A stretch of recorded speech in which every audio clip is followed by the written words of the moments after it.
This isn't gonna work well. It's fun.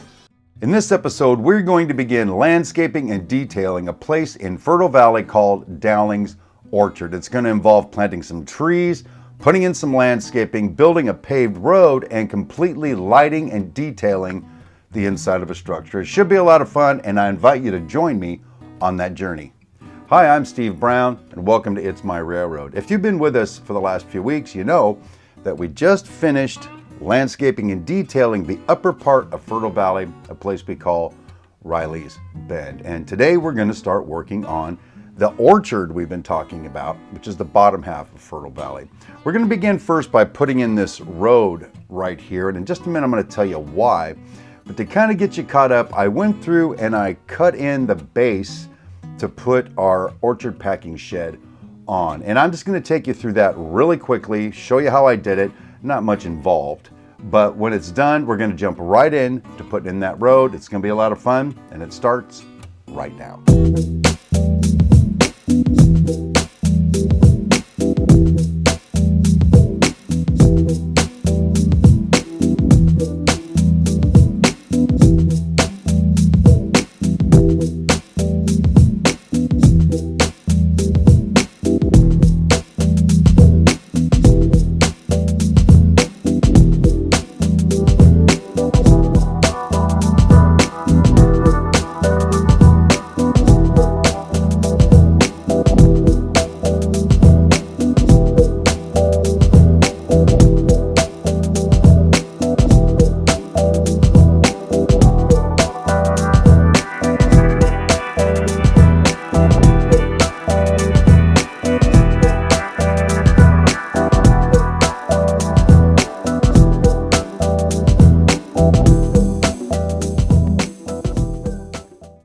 The first thing I want to do in getting this scene built is to put in this roadway right here. I've had a vision this whole time to put in a paved road, a brand new paved road. Now, a lot of people will put an asphalt road, they'll weather it, they'll put cracks in it, maybe some weeds in it or something. And that's cool and it looks pretty good, but I've got so much weathering in other places on the layout, old stuff, even maybe contained within the scene, that I just thought it might be a nice variety to have something that actually is brand new. They just came through and pave this road. So that's what I'm gonna do. Anyway, to make the road, some people will take a piece of styrene, cut it to shape, paint it, weather it, put cracks in it, install it, boom, it looks really good. And I don't have a piece of styrene that big here in the hobby room. So the next thing would be, they've got this store-bought kind of foam asphalt with white stripes on it and stuff. I have some of that, but to tell you the truth, I just don't like the way it looks. It looks too toyish for me, so I bought it and I never used it. What I did do is I took some drywall mud and made me a flat spot, and I sanded it smooth and I painted it, and you know, it wasn't half bad. Problem is, it wasn't half good either, so I think we're gonna just sort of bail on that technique for this build. What I am gonna do is take something I have an abundance of right over there on the other side of the layout, and that is tempered hardboard. There's one smooth, shiny side on tempered hardboard that I want to use as the base for the road. We're going to paint it, we're going to stripe it. We'll see how it looks. Actually, you'll know when I know.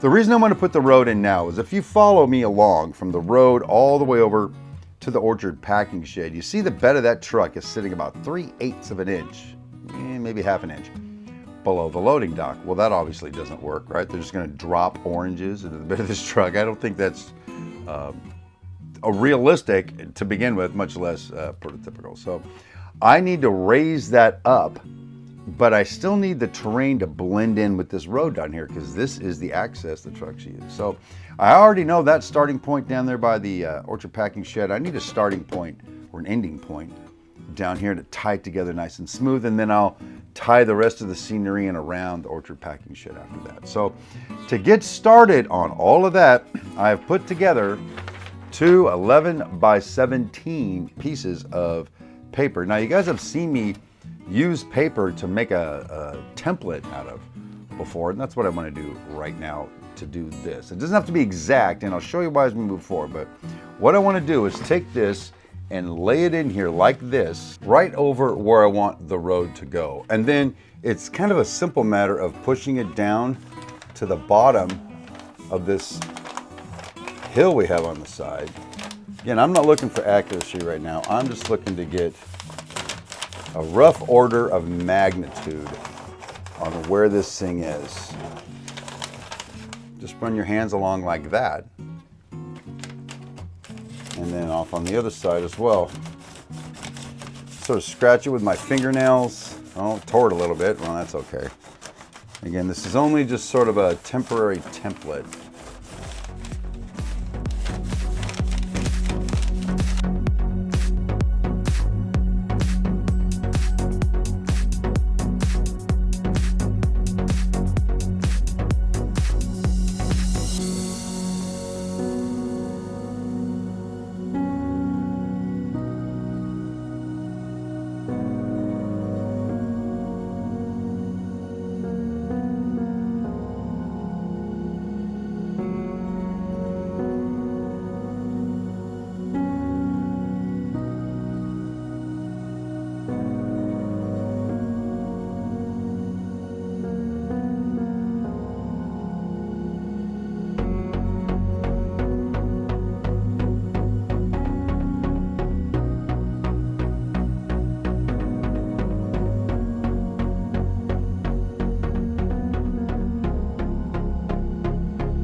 So I've got that piece cut out, laid in there, and I actually took a sanding block and sanded the edges and then sanded a little bit of a bevel on the edges. It was really hard to show you on camera, so just trust me, I did it.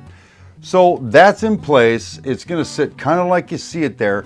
So now what we need to do is get something that goes from that elevation to the elevation over there at the orchard packing shed where the loading dock is. So I've got an idea for that. So let me bring you in closer. Let's see if we can figure that out and then start bringing this all together.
Well, there you go. That is my solution to fix the grade between the road and the orchard packing shed. I think it came out pretty nice. Just took some cardboard and cut some random pieces and hot glued them down, but it works pretty well, it seems. So the next question would be, what are we gonna do then to fill all of that in? And there's a couple things we could do. We could take some Sculpt-A-Mold and just sort of slather it on there. You could take some Hydrocal, which is plaster, and do that. You could even use drywall mud if that's what you have lying around. Speaking of what I have lying around, I've got plaster cloth lying around. A little bit of it here. It's just the cheap stuff that I got over at Hobby Lobby. And I think what I'm gonna do is cut some little strips and sort of lay it all in there. Now, here's the thing. You're gonna see as I do this that all of these little voids, these little holes in the plaster cloth, don't necessarily get filled in. That's because it's gotta be up against something when you wipe it around, and we won't be. There'll be some spanses of open space. So we're gonna put this in, let it set up, And then I'll come back in with some Hydrocal, mixed pretty thin, some plaster, and slather it over the top until we get the grade we're after. So to get started, let's bring the camera in, cut some strips of this, put it in some water, bring it up, and lay it in place.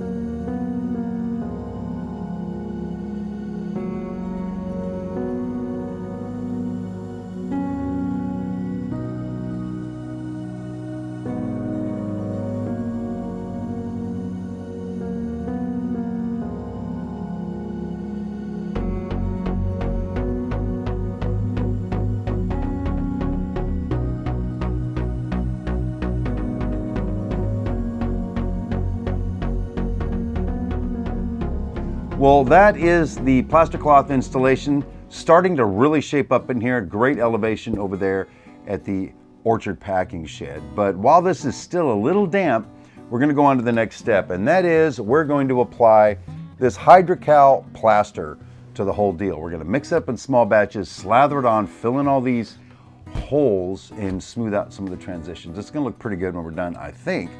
Think about Hydrocal. It sets up pretty quick. It's been my experience. I've been using it over on the mountains behind my coal mine, stuff like that. And actually I've lost a couple of loads. It set up so quick I had to throw out the container and couldn't use it. So I'll make some small batches and I'll take you through that while we're doing it. But just ahead of doing that, I took our road and I covered it completely in masking tape, and here's why. I want to lay this thing in where it goes and put some weights or something on it to hold it right in place, and then get the Hydrocal right up to it. However, I don't want to get a bunch of Hydrocal or plaster on top of the road because we're not done with it yet. And I don't want to stick to the plaster. Speaking of sticking to plaster, here's another little thing we'll introduce. This is cooking spray. I'm using Pam is the brand. I'm gonna spray all that with that Pam. It's kind of oily, and also it's been my experience that the plaster will not want to stick to that. So if I set it there, let it all dry, I should be able to sort of peel up the road to have a nice finished edge up against it. So I'm going to mix up some Hydrocal. I'm going to start slathering it on. You guys can just watch me at home and see how this turns out.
Well, there you go. I've got all the plaster in there, right up to the road, kind of making some shoulders on it and stuff. I think it looks pretty good, but like I was saying, this stuff dries really fast, or sets up really fast, and so I didn't have much of an opportunity to move the camera around a lot, so hopefully we have enough video of what I was doing so at least you get the general idea. I even went up and I put some plaster up on the base for the orchard packing shed just to kind of make it look more concrete-like.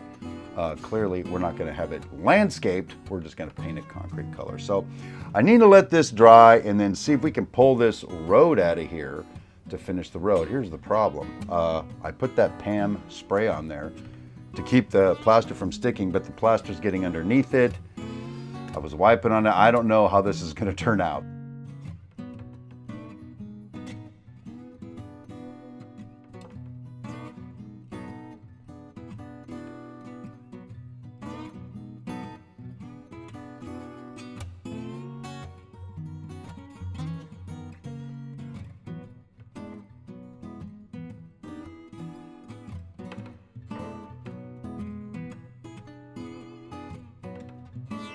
Well, it looks like that highway popped right out of there exactly as we designed, which is really good news.